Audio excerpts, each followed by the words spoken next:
Okay, ito na. Sa yandahan at least nalilinis na natin. Patungo doon kina Nilo Ipas. Ayan, kina Marilyn.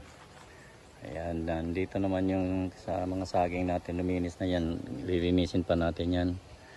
Okay, ito. Buhay na mga kababayan yung mga tinanim natin.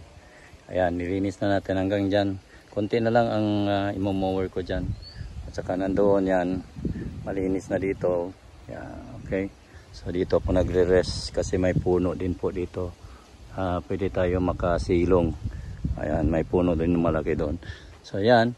At yun, plano namin, kailangan palinisin yan dyan kasi para lalaki konti yung ano natin, taniman.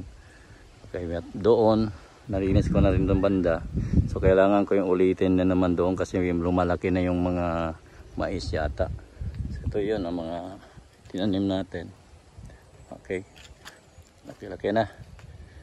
Ayan, tinanim natin na bago mas saging. Yan. Giant saging. Giant banana. Okay, yan. Okay.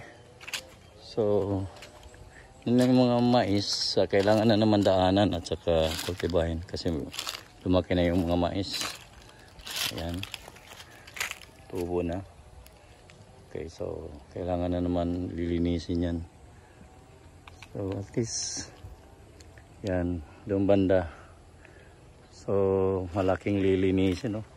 Hanggang doon sa palkata. So kailangan pa yan na ano, kasi makakapal pa yung mga damo dyan. So saka doon maganda tingnan pag malinis na. Ayan yung mga mais. Malaki na siya. So kailangan daanan na naman muli para mas mabilis pa yung tubo niya. Okay, thanks for watching mga kababayan, mga kaibigan, mga kapatid, mga kaberks. Salamat po sa inyo.